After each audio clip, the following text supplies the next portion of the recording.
තුන්වෙනි දවසේ හතරවෙනි කොටස. මෙතෙන්දී අපි උත්සාහ කරන්නේ ඔයාලට මේ pronouns වල forms ගැන පොඩි අදහසක් දෙන්න. දැන් ඔයා මේ වචන ටික දන්නවා මොනවද? he, she, it, I, we, you, they. මේවා පාවිච්චි කරා මූලිකව වාක්‍ය පටන් ගන්න. නැත්නම් subject එක විදියට. ඒ නිසා මේවට කියනවා subject pronoun කියලා. ඔයා ඒක දන්නවා දැන් මේ. මම ජීවත් වෙන්නේ නුවර. I live in Canada. ඒතර I subject උනා. Right? ඒක මිල අධිකයි. It is expensive. It subject උනා. ඇයට පුළුවන් පීනන්න. She can sing. She can sing. she මොකද උනේ? subject උනා. ඒතර මේවට මූලිකව පළවෙනි දේ විදිහට subject වෙන්න පුළුවන්. දවුත්තේ වෙන්න පුළුවන්. නැත්නම් මේ වර්ගයේ මේ he him වෙනවා. she her වෙනවා. it change වෙන්නේ නැහැ. I me වෙනවා. we us. you you might change වෙන්නේ. they them වෙනවා. මේවට කියනවා object pronoun කියලා. ඇයි?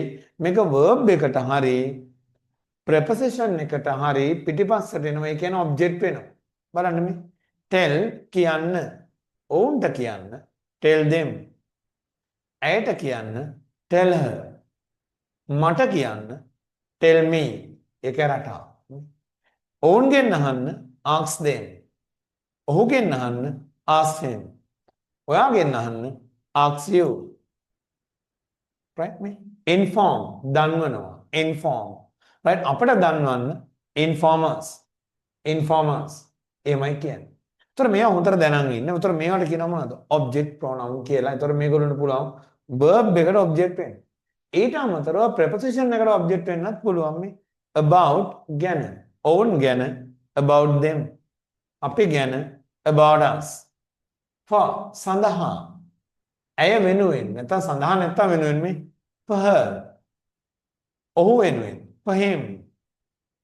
ඒවා සඳහා for them. එහෙම ගන්නකො. with කියන්නේ එක්ක නැත්නම් සමගින් කියන එක. මාත් එක්ක with me. ඔයත් එක්ක with you. ඔවුන් එක්ක with them. තර මෙව්වා object වෙනවා.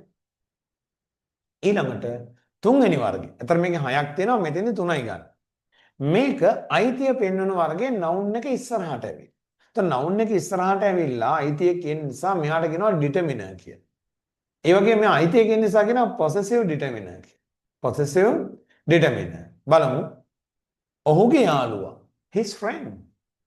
now ඔහුගේ නම his name. ඇයගේ ගම her village. දැකලා ඒ වගේ. ඔහුගේ යාළුවෝ his friends. මගේ යාළුවෝ my friends. මගේ ලකුණු my marks. එහෙමයි කියන්නේ. මේක හරි ලේසි. ඒතර මේවා ඉස්සරහට ආවම අයිතිය තමයි කියවෙන්නේ. ඔහුගේ his, ඇයගේ her. උගේ නැත්තම් ඒකේ its. මෙතෙන්දී apostrophe එක ගන්නෙ නෑ. මතක තියාගන්න. ඔය අර්ථයේදී උගේ වලිගේ its stay, ඒකේ මිල its price. මගේ ගම my village.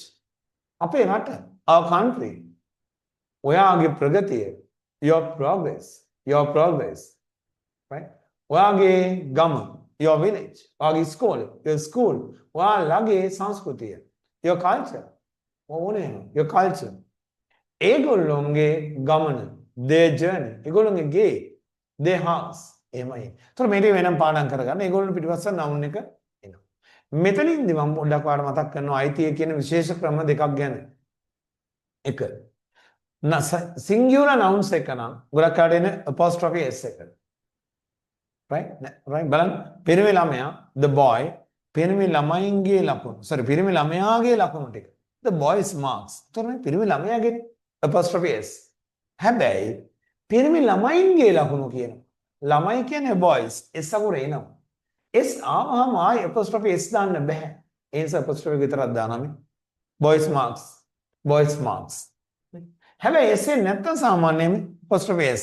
children's park. ළමයින්ගේ පාර්කින්. a child children plural අලුත් වචනය. s නෑ. එන apostrophe s.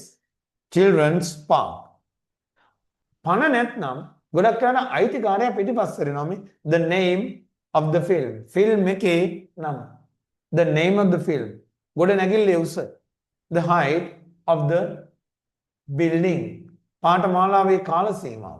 the duration of the course, the duration of the course. මෙන්න මේව පොඩ්ඩක් ඔබ දැනගෙන ඉඳිය යුතුයි. right. එහෙනම් මම මේ පාඩම කරේ පස්වෙනි දවසේ හතරවෙනි පාඩම විදිහට මොකක්ද? pronouns වල subject, object නැත්නම් possessive determiner කියන forms තුන අඳුරගත්තා. ඊට අමතරව අයිතිය නැත්නම් possession එක express කරන ක්‍රම කීපයක් ඉගෙනුවා. right.